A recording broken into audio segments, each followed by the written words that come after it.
we're currently entering the second lockdown, and even though I'm one of those nerds that just is very excited to be locked at her house to do their projects, I also have been feeling a lot more anxiety, negative thoughts, and even sadness. Humans were made for creating meaningful interactions and connections with other people, so staying isolated in this pandemic can be very tough, especially because we've basically been doing this for 1 year now. So today I'm just bringing a video where I'll be showing you how I've been taking care of myself, distressing, and just doing the things that I know are good for my body and for my brain. By the way, if you're interested in this topic, I do have another video on my channel where I speak about some of my most useful and great habits that I've created, where I also talk a little bit about self-care, so make sure to go watch it after you watch this one in this card right here or in the description box below. Disclaimer, this is not a video where I'll tell you to put a face mask on, even though I have acknowledged the fact that putting a face mask on sometimes is just magical.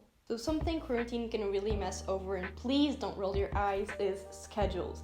You maybe lose track of days, you don't go to bed when you should, you skip meals, a bunch of things that are just so bad for your body and so simple to do that we forget how important they are. So something very, very, very important, and I do know it's hard, I do know you need a lot of self-discipline to make yourself do this, and I too have been struggling with this, but it's creating a gap of 1 hour or you have to go to sleep and you have to wake up. For example, you have to go to bed between midnight and 1 a.m. and then wake up between 8 a.m. to 9 a.m.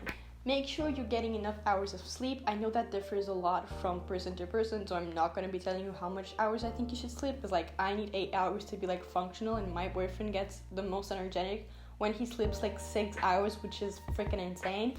So just make sure you're getting your hours of sleep and you're going to bed and waking up at a certain close hour, because once you start getting that habit in, a few days after it will start being a lot more easier, and your body will kind of create an internal clock, so you won't even need an alarm. Just go to your phone right now when you're watching this video and make an alarm. iPhones actually have this thing that is a sleep schedule that you can put. You're probably seeing on the screen right now. So go there, put your margin of hours where you want to go to sleep and wake up. It'll give you an alarm. Change the alarm sound to your favorite music, because we're in 2021. Nobody can deal with those annoying alarm clock sounds anymore.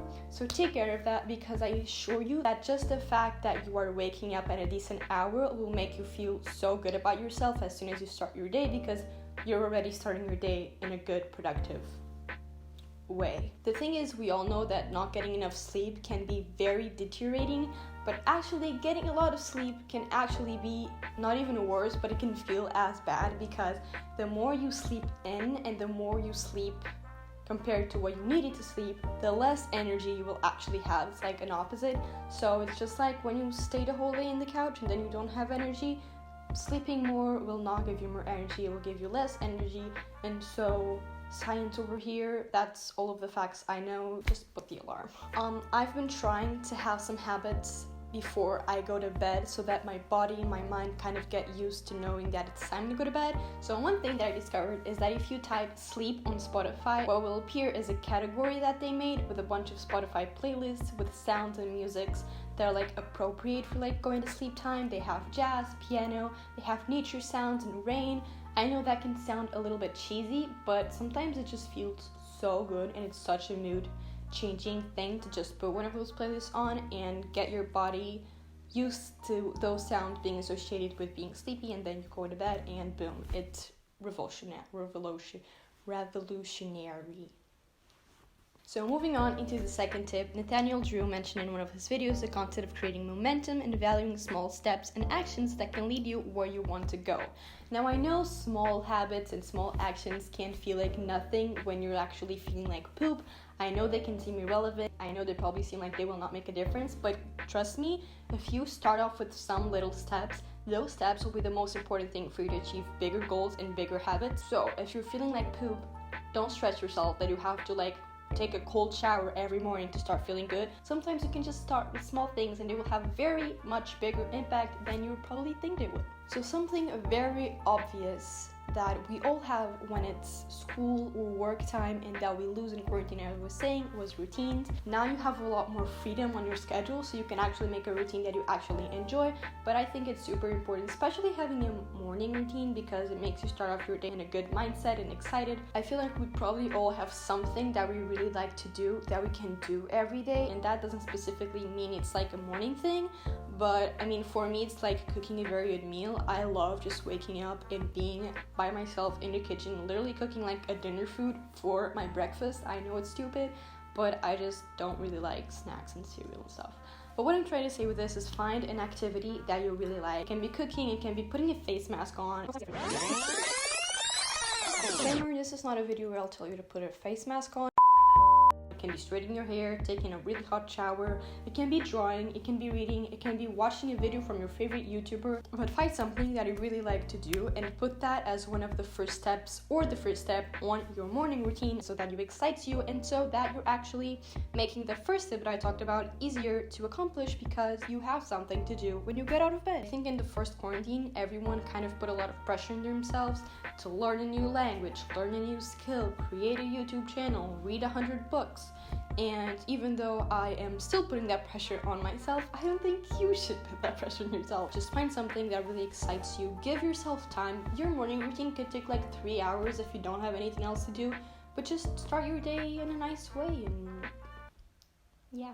Okay, fourth tip is all about intentionality. Let's just say it all together. Intentionality. Bleh. So intentionality is a crucial thing to have in your mind in a time where you don't have any commitments, any due dates. And so something I have learned in the past months is that you can stay a whole day in bed watching movies, watching YouTube videos, then when the day ends, you'll feel worse after the day ends than when you started. And that wasn't because you spent all day doing the thing you love the most, which is watching YouTube videos and movies. That's because you didn't do that because you actually had the intention to do it and told yourself that was going to be what you were doing and you accepted it. It was just because you were lazy to get out of bed, and then you ended up being the whole day in the bed, and then when you realize it's like 7 p.m. you get anxious and guilty and everything. So the irony here is that you can spend a whole month doing something that should be very cool to be able to do, but if you don't do it because you had the intention to, you will feel bad about yourself. Having a week to be by yourself at your home doesn't mean it's necessarily a week of quality time to relax. Just as living with your significant other doesn't mean you're actually having quality time with them. Anyways, what I'm trying to say is that obviously during lockdown we probably have a lot more time to relax than we used to do. But we also don't have the structures that we used to do, and so when we relax, sometimes we can't really see what is relaxed time and what is lazy time. Does that make any sense? So set like a specific time block. Doesn't have to be super strict. Just set a time block of hours that are solely for you, because I believe that the fact that you have that time block for me time and relax time will make you look forward to that time and actually go and do other things in the rest of the day. It's all psychological. So, for example, your relaxing time could be after lunch, let's say from 2 p.m. to 4 p.m. or it can be from 7 p.m. till you go to sleep, or it can be the whole morning. You choose how you would rather have it. I think having it in the end of the day is a little bit better, because if you just start your morning with that, it will be harder to get yourself out of that to go do something else. But try having that mindset and telling yourself, okay, these are the hours I'm just like going to be a couch potato, because that would probably eventually already happen. And that way your brain will be like, oh, so it's not my relaxed time right now, I'll have a bunch of relaxed time in a few hours, so let me go do something. And that something can be literally anything that is out of what your brain considers to be lazy. Like, it can be watching a documentary, it can be learning something new, it can be reading a book, it can be making a video, it can be playing a puzzle, it can be cooking, it can be doing homework, it can be painting, it can be working out. I used to plan my days from hour to hour, like from 8 a.m. to 10 p.m. And I'm kind of getting to the realization now that that's not healthy. If I don't specifically do everything that was there, I end up feeling guilty when maybe I was just being realistic with how I was managing my time. So what I've been learning is to be a little bit more patient and a little bit more flexible with yourself. And so I think just having that separation of doing something and doing relaxing is just good. Okay, third tip is just something really quick, which is changing your environment in order to change your mindset. Now, obviously, you can't get out of your house, so the only environment you can change is your house or your room. So what I think is like super cool that you could do during this quarantine is just changing your furniture's display or printing some posters, just doing something to your room and your space that feels like it's different and feels like when you walk in it's a fresh space. For me, it would really work out like psychologically, because it would make me feel refreshed even if I didn't buy anything new for the room. And now, last but not least, something I think is really important for 99% of the population, but I am so bad at like realizing how important it is like to actually interact with people.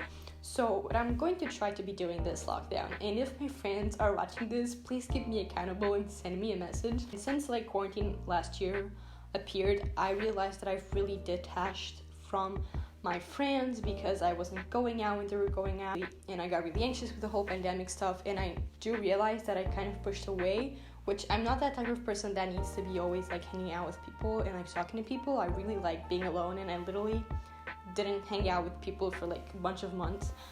But I do know how good it feels to just get back with your friends and talk silly shit and just laugh with one another. So I'm going to be trying to at least once a week making a Zoom party with them, maybe like at Friday nights or something. So I really am trying to make this happen and not be always obsessed with like doing other things, because this is also important, and I'm literally graduating this year, and I do want to remind myself that it's important to hang out with people. So this also works for you. Be the person in the group that has the initiative to just do that. So yeah, this was worthy to be hear these things so many times, but because they're so normal and easy and obvious, we neglect them. But it's just as simple if you do at least one of these things. I don't want to be the self-improvement YouTuber that is like, I do all of this every day, because I literally slept in 1 hour more than I wanted today, and I was feeling like really like a little poop head. So I don't do this every single day, every single week, but I am trying, and I know how good it is for me, so it's probably also very good for you.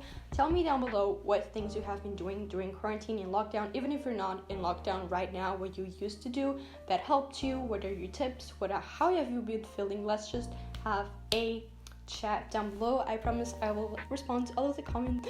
I really am grateful for you guys, and I'm sorry that I didn't post it for like 2 weeks this month, like not 2 weeks in a row, but I failed to post. That's just because I was very busy and not feeling my best, and I have been learning to not force things, because I had also filmed this video first time, and I wasn't feeling good that day, so I didn't like how the video turned out, and instead of just editing and posting it when I should have posted it, which was on Monday, I just decided to give myself a day, relax, and then film it again to make it a lot better. So really hope you liked the video. Give it a thumbs up and subscribe, and share this video with your best friends so that you all stay sane in quarantine, and I'll see you guys in my next video.